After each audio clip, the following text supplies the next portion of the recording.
Hey, it's me, Raghu Markus, and I'm back with Mindrolling and one of my oldest friends in the world. His name is RamDev. Some of you know him as Dale Borglum. Welcome, RamDev. Great to be here, Raghu. I was even thinking about Ragvindradas. Does anybody ever call you by your No, name anymore?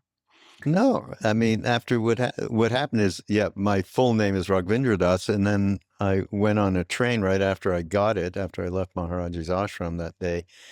And some people, nice people, they always say, how are you? You're from, where are you from? And what is your name? And I said, Raghavendra Das, proudly, because I just got it. I got a Hindu name. Everybody was getting. And they looked at me and went, excuse me? That was the end of Raghavendra Das. Raghu is simple. I mean, I do get mixed up with the spaghetti company occasionally, but Well, but I think that's Raghu. And I've been having a hard time trying to train some mutual friends of ours to call you Raghu instead of Raghu. I know, because It's that's the Italian spaghetti sauce problem that I've got. Oh boy. Um, so, geez, we're in a pickle right now, aren't we?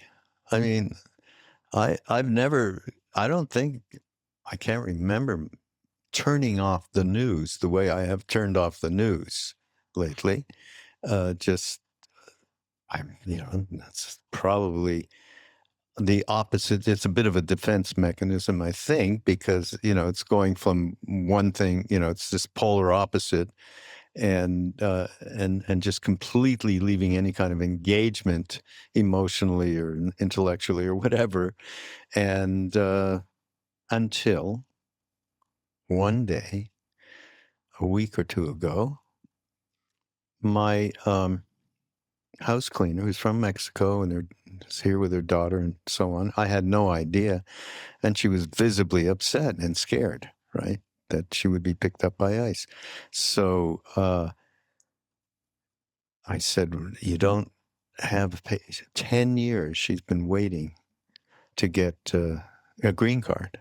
10 years. I had no idea, this is part of what I'm saying about, not engaging in a way at all until you were confronted by something that's, this person is meaningful, and obviously the empathy is very easy. And so that just came home in that moment. people have asked me, uh, how does this compare to the 60s? I said it's completely different. In the 60s, it was very optimistic. There was a lot of chaos, there was a lot of change, but we were thinking society's moving in the right direction. Everybody's going to take Mm. LSD and everything's going to be fine. Yeah, right. we were a Put it in little the water, yeah. we were a little bit naive, but uh, so I run the Living Dying Project, which means that I come in contact a lot of times with people who are dying, and I really like to work with extrapolating what I find out working with individuals to society, to the collective. And sometimes somebody has to get sicker before they admit they need help. Like the first step of the 12 step is something like, my life is out of control. I can't do this on myself. I'm turning my life over to the higher power. And until you do that, change isn't really possible. Until that, you're still addicted. And I think that maybe like collectively, American culture is like that right now. Society is like that. And that maybe it has to get worse. Maybe people have to suffer.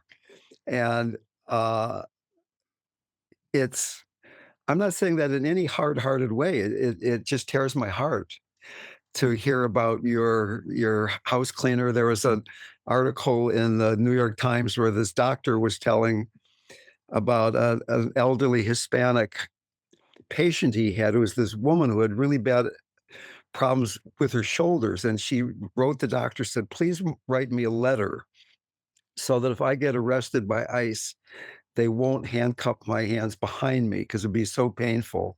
Could Oh, they I think I saw that. Oh my God. Yeah. could they handcuff me in the front? And I just, you hear about 100,000 people being concerned about being deported, or how, I don't know really what the number is, but you hear that one story and it just rips your heart open. But it could be that in some larger sense of it, that all this is also part of the divine play. We were in India when there was a war going on, when Bangladesh was being formed. There's this war going on between India and Pakistan, and Maharaj-ji didn't seem too concerned about that, right? There were He people. wasn't concerned. Do you know what he said? He said to me, and my family was with him at one point when this was going on in Allahabad, and Balaram was there. My father, Parvati, my brother, Lakshman. So he said to us, they're sending troops to the front, and the first train or the first cars, it's Hanuman and his monkey army that are in those cars, and they're going to be the. I said, "Yeah, Maharaj, okay, yeah. Joshing us," and he looked at me fiercely. No, it's true. I don't. I haven't thought of that story or that moment in all this time, probably. So yeah, so that, but the level you're speaking to, shall we get to it, is it's all perfect.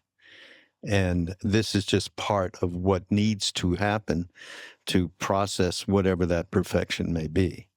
So, like So Suzuki Roshi said to his students, you're all perfect, but there's still some room for improvement. yeah, right. And it seems to me our job is both, right? Can we realize people are suffering and we need to be engaged, and it's all perfect at the same time? That we're seeing the suffering in the context of wholeness, because it's so easy to get lost in the suffering. It's so easy to become the suffering. Like in English, we say, I am afraid. In Spanish, yo tengo miedo. I have fear. In Tibetan, fear is here, right? So it's so easy to get identified with the emotion than the way we just language it in English. Yeah, And we're not fear. It's a passing mind body state.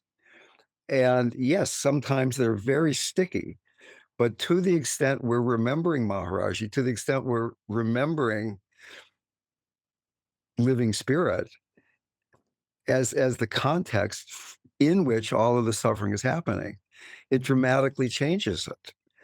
And without denying how much suffering there is and how individual people are really being caught in the gears of the machinery here. yeah. But the story Ramdas used to tell, where he thought, gee, I think I'll, in same war with Pakistan, and he said, I think I'll take my Volkswagen bus and I could take it down there and, I can help people one way or the other. And he went to Maharaj-ji to confirm that. And Maharaj-ji said, no, that's not something you should be doing. Ramdas, don't you realize it's all perfect?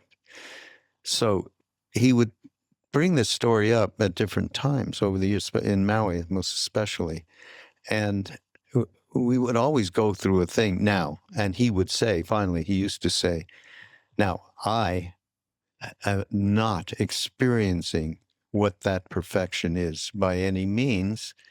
So this has to be put into context of this being in that, being one with whatever that thing is, Maharaji. And we are not. So, otherwise people start, oh, it's all perfect, well, screw them. A little of that can go on as well.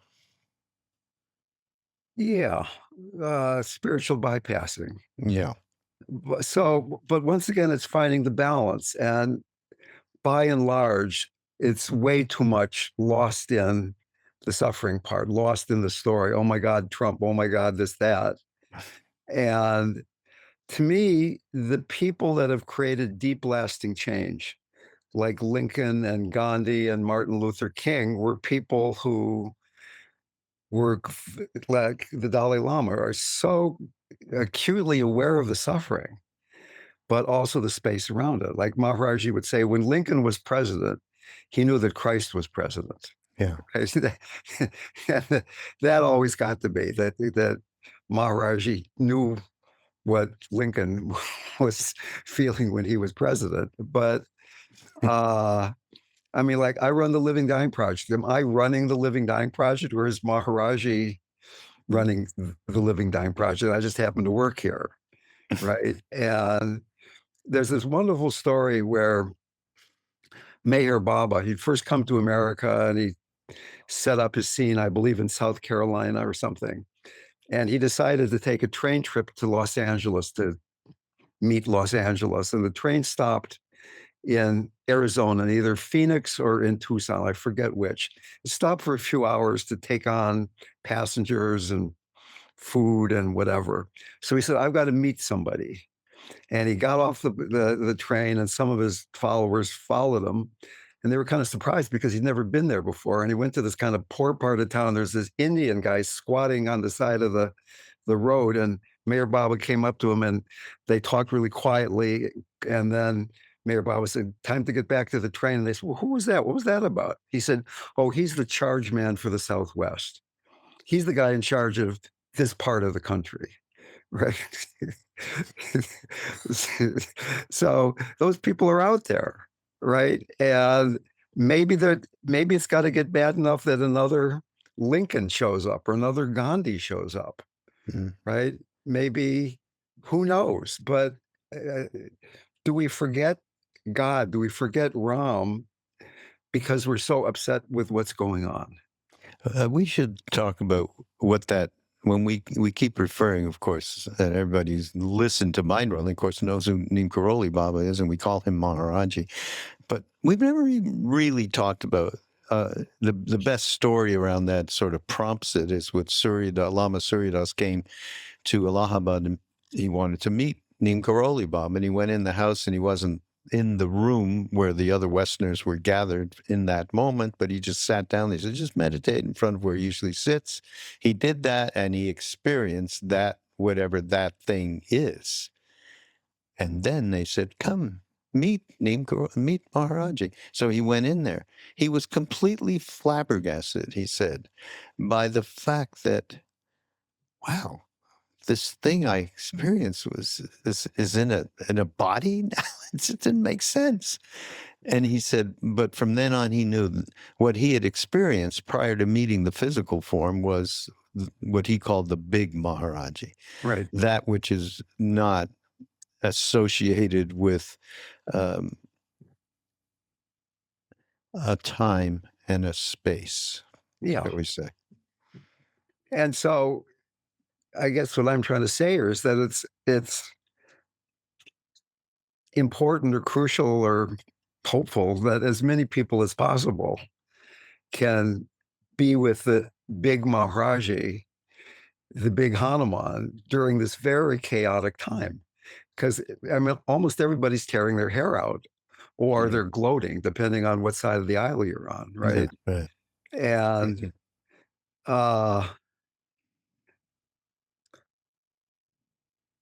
I don't know. I don't know if you want to get into that story about you and keeping your house and how that came about. Keeping the house? Yeah. Oh, that story. That's a now story. Oh God, no, I haven't mentioned that story. It's we can say. I'll quickly say it so we won't go on. But basically, I was at the retreat that we were doing in Maui, and I got a notice that my dog sitters sent to me, took a picture of it, and it was a notice saying this house will be sold off in 5 weeks. Gone. I'm like, what?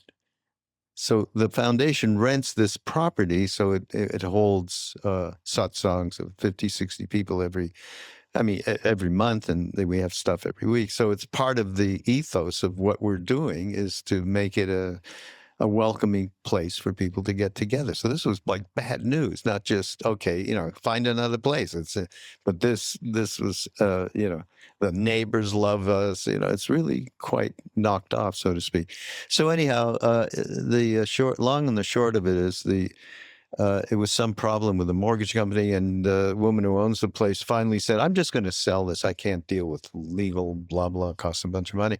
And so, okay, we're gone. Then my sister-in-law, Sunanda, who was with us in India, said, just write a letter to Maharaj-ji. Tell him what you need. It's like that song Krishna does, tell him what you want, right? Christian gospel thing, you know. And I said to her, what, are you crazy? What do you mean? I'm not going to be writing him. And she said, Tiwari, K.C. Tiwari did. And I remembered he used to write Maharaj-ji notes after he left. So I said, okay, and I did it. And, you know, that was a whole thing in and of itself, to be as honest and true as I could possibly be in terms of my self-interest in all of this. So next thing, 2 weeks later, woman calls and says, the owner of the house, well, somehow the real estate company found the money that they said they never got, and no problem. End of story. Right. So you told me that story. I think that happened right a day when we were talking about some kind of business or other. So I thought, what do I want from Maharaj-ji? And I realized that my son was not very happy at Yale. He really Oh, wasn't. really? He was Oh. not liking New Haven, Connecticut. He was off-campus housing. There was vermin and bugs all over the apartment. It's like Oh, super Jesus. noisy. He wasn't making a lot of friends. So I wrote a note to Maharaj-ji and put it under his picture that's right here on my desk. There's the picture that KK took. I think he took that picture. Wow. And about a week later, I'm talking to my son on the phone, and he said, you know, Dad, everything's changed 180 degrees. About a week ago, you know, I've got this new apartment on campus now. I'm making friends. I love my classes. It's like everything has changed completely. It's Oh, wow. fantastic. I really, I don't want to go to Hong Kong to get to study abroad because I really like it here. I'm going to stay. Wow. And it just, That's so it shifted cool. from like that. So, God only knows. We know nothing. But anyhow, more the reality I was trying to get at.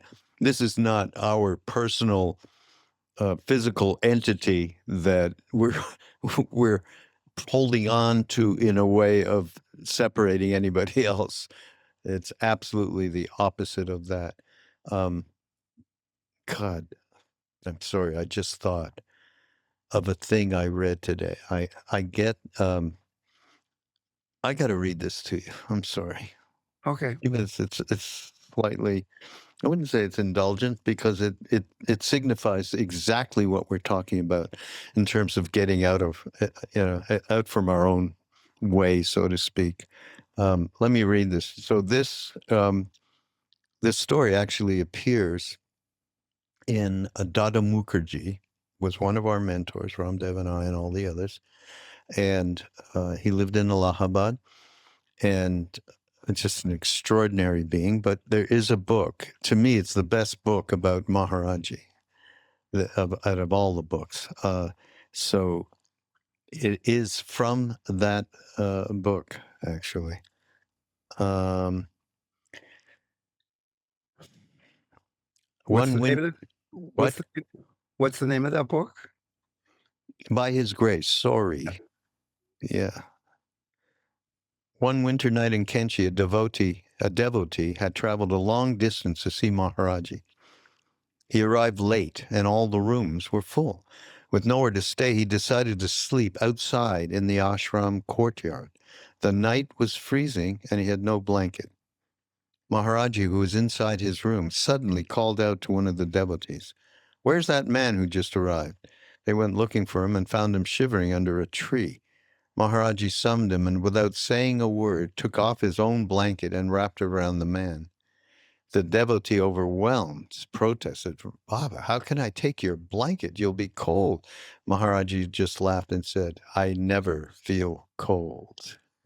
The devotee later recalled that as soon as the blanket covered him, a warmth spread through his entire body, not just from the fabric, but from something deeper, something beyond explanation. That night, Maharaj-ji sat there wrapped in nothing but his love, as if the cold never touched him.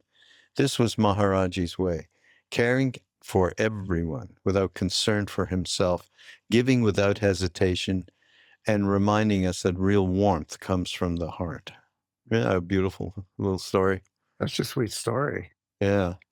So, yeah, it's not explainable as to what that thing called Maharaji, what it is. It is what we, so many of us seek, and it's beyond a particular focal point in a body. And it's that it's so present in so many different ways for most of us that have any interest in giving up our me personality a little bit. So we look at what's going on politically right now, and it seems like a lot of people aren't getting what they want. That how is God allowing all this suffering to happen? And it reminded me, if I could read a short little quote myself from Yeah. a poem by Rumi called Love Dogs. Oh, yeah, we know that. And in this poem, there's this guy who's complaining, I keep praying to you. I keep praying to you. I never get an answer. How come you never respond? What's going on here? And God responds, he says, the longing you express is the return message. The grief you cry out from draws you toward union. Your pure sadness that wants help is the secret cup. Mm-hmm. So, in a way, it's asking us to use our grief, our longing, our sadness about what's going on to realize that that is the path. It's not a distraction from the path. It's not something that's in the way. It is God's response. And when I look back in my life, the times that have been most difficult are really the ones that have, in some ways, drawn me closest to Maharaj-ji. That all the other stuff kind of fades into the background, and it's like, okay, here's what's going on right now, and can we use this very chaotic time to find that deep connection in ourselves, to whatever name you want to give that. Yeah, absolutely. Yeah, that was the topic of our last retreat in Maui, actually, grist for the mill. Oh, Taking everything and very much a tantric kind of a practice, just merging with that thing and not run from it or to it. So here, I wanted to bring up something else. And it's around, I want to talk about loss. This just happened to me. And it's in terms of the kind of loss that is going on worldwide in so many different ways. This is quite a tiny kernel of a nothing, but in the moment, it was like everything, in that moment. So I'm working on a documentary about KK. So I'm going through it. Actually, just yesterday, I'm going through it, and so everything that it's very focused in a technical way. Is this right? Is this transition from one scene to another right? Whatever, all of that. I'm very, very focused. So anyhow, it came to a part that we were talking about how he held everything so sacred. He wouldn't. I was telling a story actually about saying, "Hey, let's go have some pizza. You like pizza? Let's go out." He was in the West. He was at our house in North Carolina. And so I just ran like a bat out to the car, excited. We're going to go out and have pizza, and nothing happened. He didn't come. I mean, in the moment. So I went back inside, and there he is. And he's just absolutely, having a moment with every deity's picture or what throughout the house. I mean, he was just being completely present. That was not something he planned or whatever. So in the film, we showed him, we had footage of him doing just that thing in India, actually. And at one point, I don't know what happened, but he's, he pranamed and he came upright. And in that moment, I felt this the loss of him. was so deep. I can't tell you, RamDev. And I had spent, I had talked to him. I was the one who told him that Ram Dass died. He died, everybody, 3 weeks or so after Ram Dass. And he told all of us, the people that had been close with him, that he wasn't going to stay around anymore. He had done whatever he needed to related to Ram Dass. And I was angry. I have really been angry, feeling like he didn't have to leave. He chose. Why did you make this? This is the kind of BS that was going on in my head. But the moment of loss, and we are all experiencing so much of that these days, one way or the other.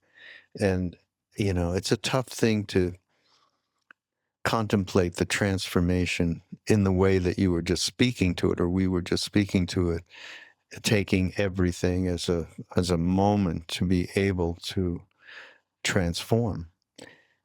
But the loss is really tough.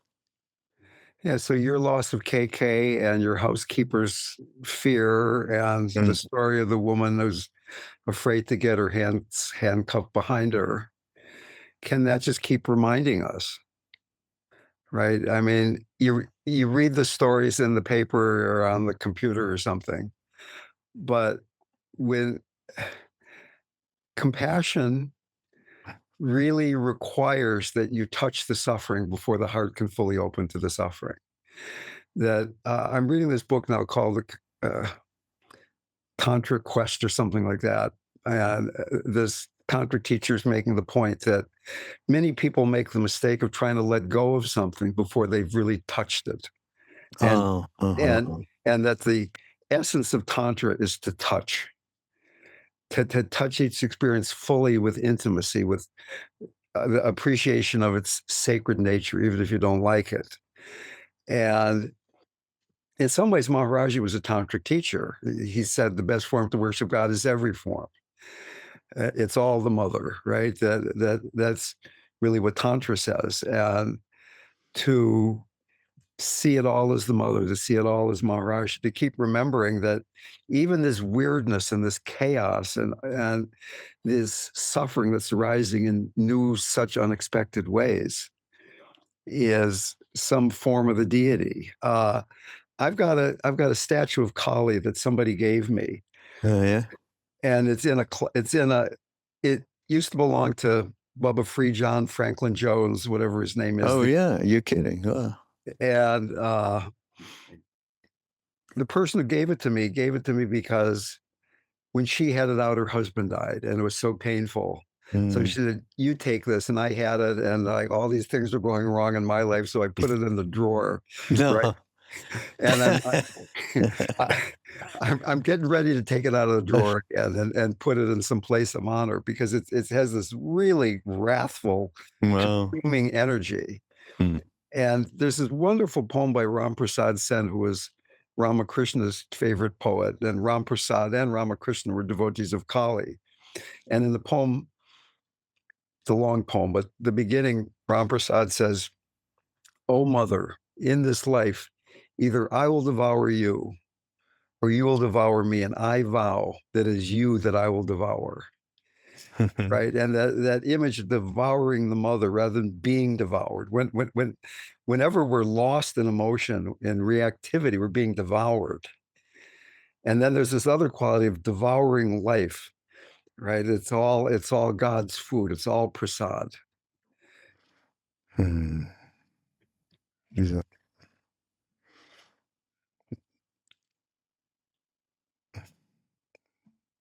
So what do you think of the strategy then that you were even alluding to of turning off the news?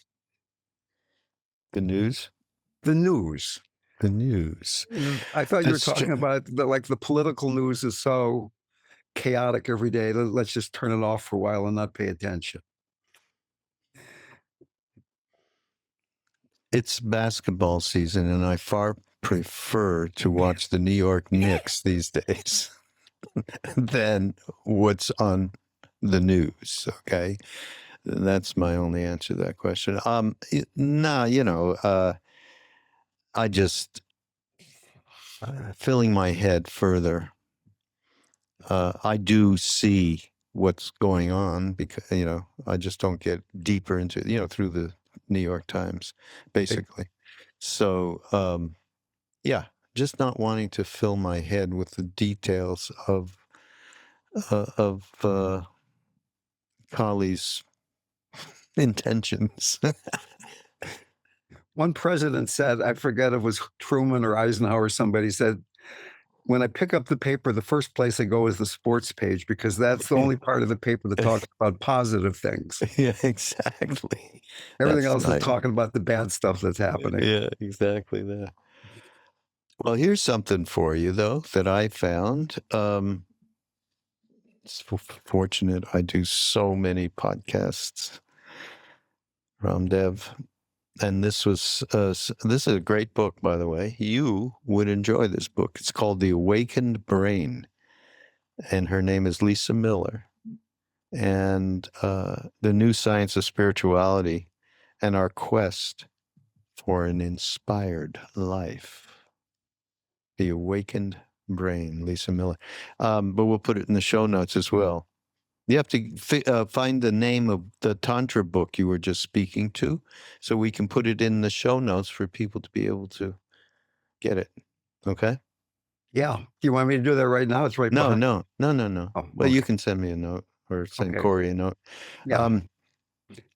So this is a fascinating thing that I didn't have time to get into it with her, but depression and spirituality appear to be two sides of the same coin, vastly different experiences that in fact share some significant physiology. So, from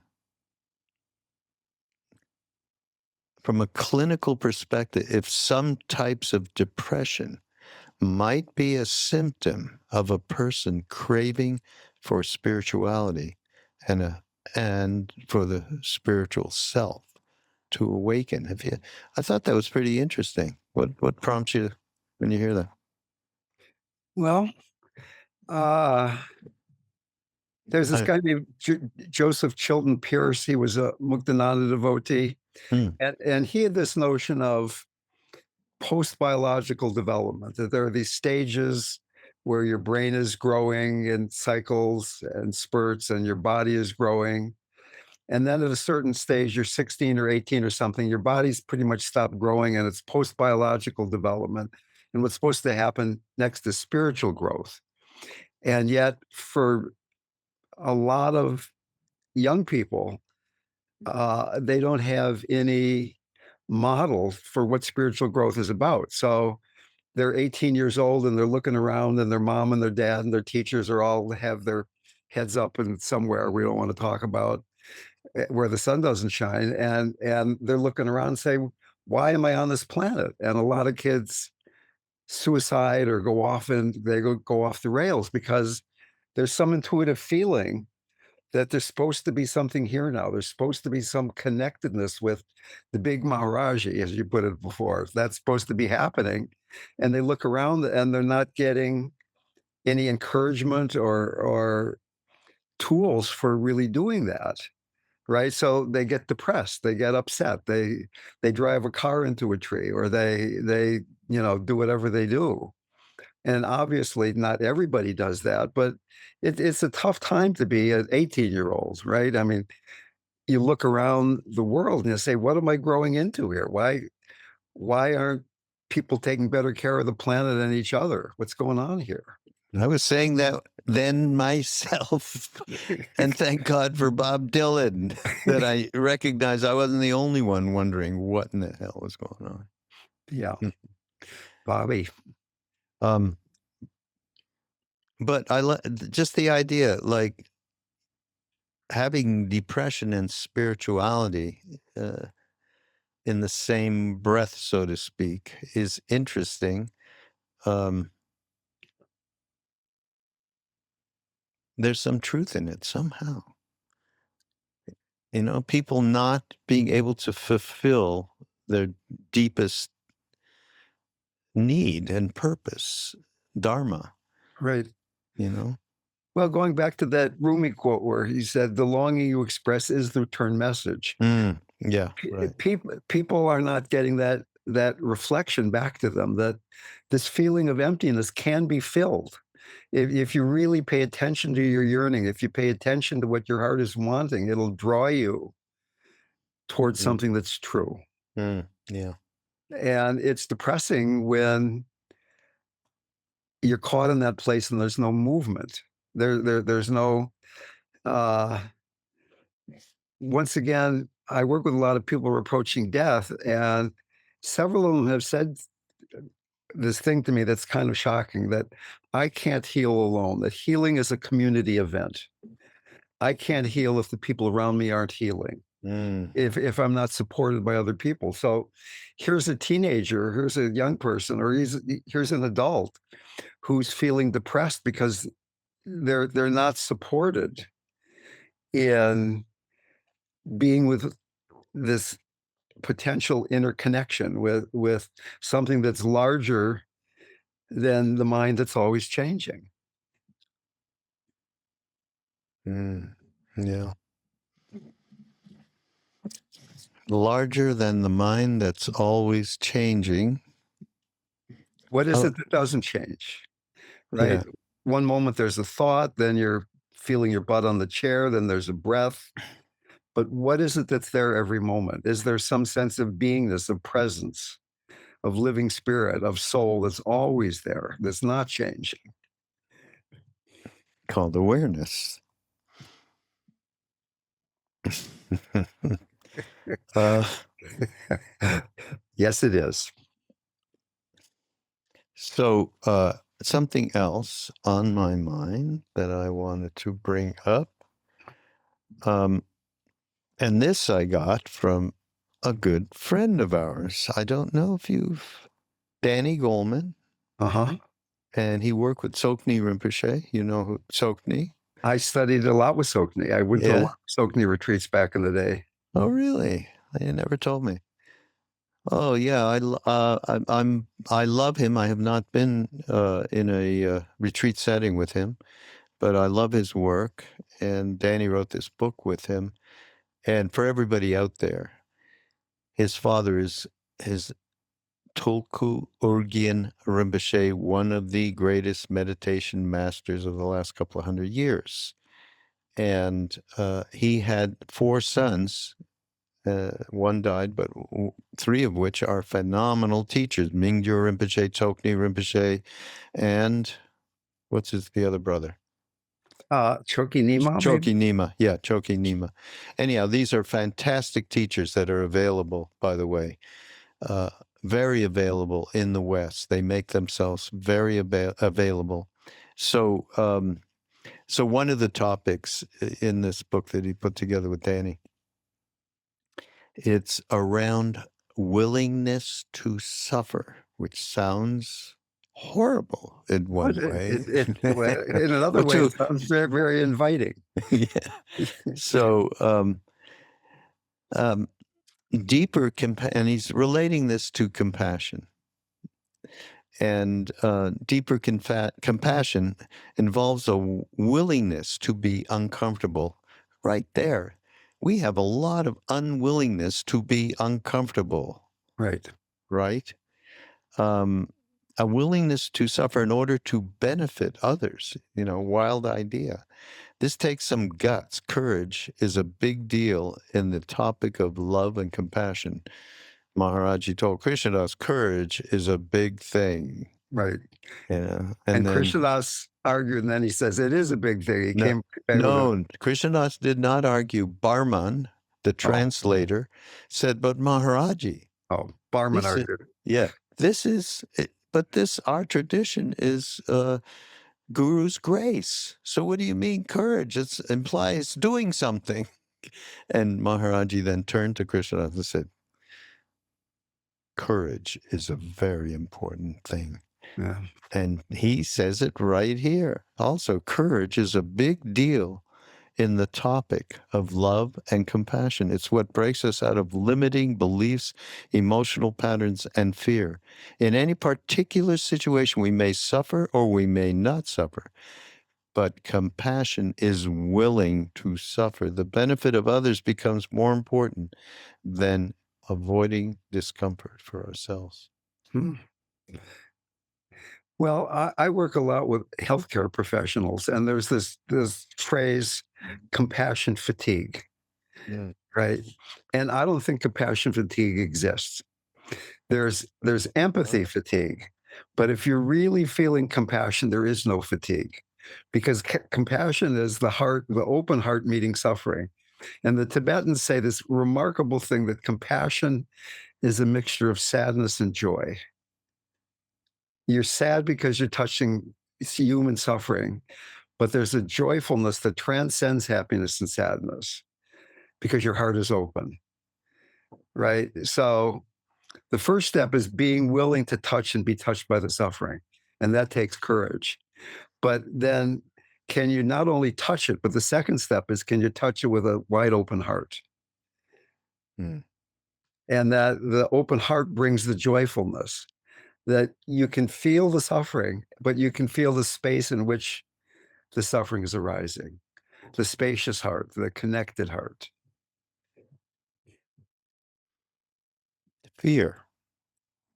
People have fear.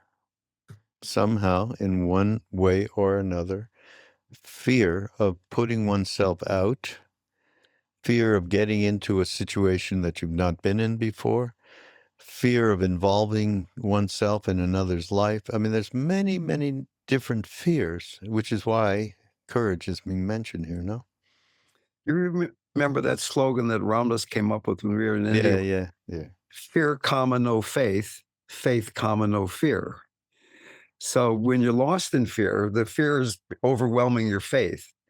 And you can work directly with the fear, or you can increase the faith. What do you have faith in?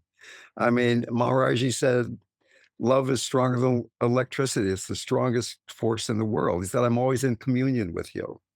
I mean, what does it mean that he's always in communion with us? And if you believe that, then fear dissolves, at least in that moment. But then another fear arises. So there's this back and forth, working with your faith. And that leads to courage. Courage is a French root word, comes from coeur, Heart, yeah. meaning heart. It's not like I'm going to be strong and tough. It's like leading with your heart is courage. Mm, yeah. That's great. Love that. Yeah. But all of this, everything we're alluding to require, and we're alluding to the possibility, at least be open to the possibility that transformation can happen, right? Um, and then we get into, so then, underlying all of this is practice. It is something there is something to do, rather. There is something to do to enable oneself to be able to open in these spaces where fear does arise, Mhm. etc. And so then we get into, well, the Eightfold Path of the Buddha. And one of the things is skillful effort. Can you enunciate skillful effort to us? Okay, well, somebody once asked payment children, how can I keep my heart open? It opens, it closes, it opens, it closes. I want to keep my heart open. And she thought about this for a while, longer than anybody expected. And she said, what's come to me kind of surprises me, but the way to keep your heart open is to give up all fruit of fruition. So when you say we have to act, we do have to act, but can we act and let go of what's going to happen next? In fact, the Buddhists even talk about hopelessness, that it's hopeless that this moment could be any different than the way it is, because it is. And this moment is the way it is. We can hope that it's going to get better in the future. We hope that our actions are going to do something. But hoping that this moment is different is such a waste of energy and time, because it is. So, what was your question again? I'm sorry. It's not a question. It's about skillful effort. Yeah, okay, as so one of the Eightfold Paths and just delineating that. so I was just talking to a client today who's a professor, and how he's he gets performance reviews, and he's gotta do this, and he's gotta do that, and if he doesn't do it, he gets in trouble. And we talked about the difference between acting out of a place of being centered and present and open-hearted, and acting out of superego, self-criticism. I'm feeling inadequate. And there's a very important milestone on the path where we start to practice out of fullness and richness and abundance rather than inadequacy and fear and need. And so, can one begin to particularly look at the somatic signals of, am I acting right now because I'm feeling connected, because my heart feels spacious, I feel present here, being here now, or am I acting because it feels like I'm no good, and if I try harder, maybe I can improve myself a little bit, right? And Mm, to me, there are these somatic markers all the time, like my voice changes, my shoulders come up a little bit, like, "Arr," you know. mm. Ramdas said I had the longest dark night of the soul of anybody he'd ever met, so I'm an expert on this. He did? What? That's what he said. And the dark night of the soul is this place where you're trying, you're on the path, and the world doesn't have much meaning anymore, but God hasn't shown up yet. You're left with nothing, right?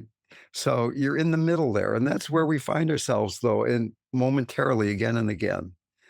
We're making effort, and is it skillful effort, or is it motivated by, I need to fix things, I'm not enough, I don't trust Maharaj-ji, I don't trust this yearning I'm feeling. Mm, mm. Exactly. And to me, almost always it comes down to, I reach the edge of my faith. That my conditioning, my childhood conditioning, my woundedness overwhelms my faith in God and Maharaj-ji in practice. And right at that edge, and Tawari said this really amazing thing to me. He said, Hanuman lives at the border between form and formless. Mm, So that at one hand, we're serving, we're doing the stuff because there's form and people are suffering, and we're doing right action. But to remember that Hanuman is also the formless, that it's that each moment is imbued with the unmanifest absolute. I mean, Hanuman is the incarnation of Shiva, who in Hindu Tantra is the unmanifest. The mother is the manifest, and Shiva, as opposed to Shakti, Shiva is the unmanifest, that the lingam is interpenetrating the yoni in each moment of existence, each thought, each sound, each cell of our bodies. And that Hanuman is that unmanifest, as well as the guy who's carrying the mountain to save Lakshman and stuff like that. yeah. A big Hanuman. But meanwhile, all right, and this is about skillful means. Yeah. Meanwhile, back at the ranch, I do a podcast with a Rinpoche, and he wrote a book called, of all things, Diligence. And, so diligence, Pema Chodron wrote the foreword, and as she said, it might sound stern, diligence, or make us feel uneasy until we get curious and start to explore its essential meaning as the fourth paramita. Right. It, it's a miracle ingredient bringing eagerness to all we do. So I got on with the Rinpoche and I said, and I referred to this forward comment by Pema Chodron. Yeah. And I said, yeah, it just makes people really uptight, Rinpoche, absolutely nuts from, that word just sends shivers up. Diligence? What do I got to do? And I got to do it for how long? Every day? And what? I don't want to. And I don't, and it becomes a rebellion. He laughed. He loved it. Munindra said, the price of freedom is eternal vigilance. Really? Yeah.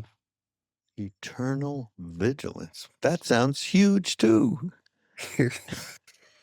Okay, but think of what's the alternative. Vigilance just means you're paying attention, you're there, you're present, you're being here now. The other thing is you're lost in thought, you're lost in reactivity and probably suffering. When you're vigilant, you're not suffering, or you're vigilant of your suffering and then you let it go. Yeah, but what is vigilant? You're speaking to mindfulness? Yeah. Yes. That's it. Everybody, every damn podcast it's got, okay, you do have to sit every day, even if it's just a few minutes, and you do have to be able to have that under your belt so you understand that these motivations that run through your brain every 3 seconds to satisfy what it is you need to do to defend yourself or to get what you think you want, you need to have a little bit of diligence. You Okay. do. I like to argue with my podcast host. Okay. And I'm not sure you need to meditate every day. And I used to be a meditation teacher. I think that's kind of a dangerous notion that some people aren't meditators. Meditation Okay. is it's a great path, and it's a great path for a lot of people, but for some people it's not. And they find that being a mother or a gardener or something like that. Uh, I love to meditate. I was with a body worker, a master body worker, and I'm 82 years old. He said, "When you get as old as you are, you don't need to meditate anymore." that, Yeah. that was his line, and I thought, yeah, that makes a lot of sense to me. So the danger with meditation is so many people think I'm not doing it well enough or long enough or strong enough. And that the more I've meditated, the more it is about letting go and surrendering and receiving than I'm doing meditation. Mm, That it's like a subjective experience rather than I am paying attention to being centered as I'm paying attention from being centered. I'm paying attention from being here now rather than to being here now. Surrendering into the present and non-doing like the Tao talks about. And in the West, for a lot of people, a very important first step is calming the mind enough that you can start to be diligent and pay attention and be vigilant and do those kinds of things. But it's very easy to get stuck there and have a lot of self-judgment about your practice. Yeah, you got to get to first base, though, which is to even understand who that me is that you're constantly referring to, who the I is, and how much we believe in it and believe in every thought and believe in every story. And yes, there you can chant. You can, a beautiful music piece. You can, but if you, it all to me, my opinion, is forget meditation. Just, you don't have to say that word. How about just sitting there with a couple of friends? It might be Christ, it might be Maharaj-ji, it might be Dalai Lama, whoever your friends are. They're all from the same place. Just Right, sitting there quietly and allowing them to enter into the conversation, so to speak. Start there. right. But that's a sitting down and purposeful. Purposeful, I think, is important. So that's it sounds like a great segue for me to make a plug here. Oh, yes. Okay. And before your plug, okay, RamDev worked with Stephen Levine and Ramdas from a long, long time ago. We hate to even bring up the numbers, but it's a long time ago on love and death. Hmm. And out of that came what he's been referring to. And it's time for you to understand you could take part. Now, what is it? Well, the first thing that is such a great segue is we're doing a 3 Sunday speaker series with Radha Baum. Hmm. One of them is going to be about her near-death experience. The other is about meeting Maharaj-ji, and the third is getting hit by a car at 70 miles an hour that almost killed her. And how each of these were a practice of the near-death experience. I'm not just the body, Maharaj-ji, big Maharaj-ji. And then she got hit by the car and she She forgot. was in a car, you have to say, of course. She was in a car that got hit by a car. Yeah, she got T-boned. So she and I are going to talk for an hour and a half on March 2nd, March 9th, and March 23rd, 3 Sundays in March. And Radha, I mean, I don't know if anybody was closer to Maharaj than anybody else, but she had a very special relationship with Maharaj. Radha, of course, is the favorite gopi of Krishna, Krishna's primary lover, right? And Radha has that quality of just God's lover, if you will. So I'm really looking forward to doing that. And as well, March 15th and 16th, I'm teaching a Zoom workshop. You can go to livingdying.org, our website, livingdying.org. And March 15th and 16th, CEUs are available, but it's for the general public, where we go into the spiritual path and how to apply it to end-of-life things, which is useful for everybody, whether you're 20 or 80. Exactly. And Trungpa said that until you come into intimate contact with death, your spiritual practice will have the quality of you being a dilettante. Yeah. Chogyam Trungpa, not Trump, Chogyam Trungpa. So to me, the perfect spiritual practice in this weird time in which we're living is an inner contemplative practice, kirtan, prayer, meditation, and an outer relationship with death. Doesn't mean you have to go be with hospice or something, but you let the fact that you're dying into your bones. One of the mind-turning contemplations in Tibetan Buddhism, you're going to die, but you don't know when. Completely obvious intellectually. But if you and I didn't know, Raghu, that we would ever talk to each other again, this might be the last time that ever we get to smile at each other. Raghu, right? I love you. It's like, it's been so great having this journey together, right? But we'll say, yeah, well, see you next time, and people don't really get the preciousness of life in a certain way. Very good point. Very good. And this would be a good thing if we didn't see each other again or speak to each other again. This would be a good way to go out, actually, I think. Yeah. It's wonderful. Go to the site, livingdying.org, and you get all the information. Plus, we will RamDev will send a link to get into, hanging out with Radha and RamDev. That'll be a wonderful thing. She's a good friend as well. And that'd be great. So take advantage of it, everybody. And whatever, there's probably donations or something to help her to be able to, she continues to try and rehab from this terrible accident. Yeah, she needs almost full-time care. Yeah. So this is great. And another commercial is RamDev will be in Maui at the end of this year, December maybe 3rd through 8th. 3rd through 8th. 3rd through 8th. And he will be with us with Jack and Trudy and Krishna Das and Annie Lamont. Annie's going to be there, by the way. Oh, great. Yeah. Who's my neighbor? Yeah, who's your neighbor. And so it is going to be around the process of moving into, and not until you're 80, but love and death. How do those things, we have to actually, RamDev, I'm going to have to talk to you about what is the appropriate theme related to death and dying. So we'll come up with something. Oh, no wonder I got invited. You didn't know that, eh? I didn't know what the topic was even. No, I didn't. Yeah. All right, everybody. We will see you next week on Mindrolling. Go to BeHereNowNetwork.com/Mindrolling, and you'll see the show notes with a bunch of the different items that we've been talking about, books and links to upcoming seminars, etc., with RamDev. And RamDev, thanks for being here. My pleasure. Lots of love to you and everybody. See you next week. Ram. Ram.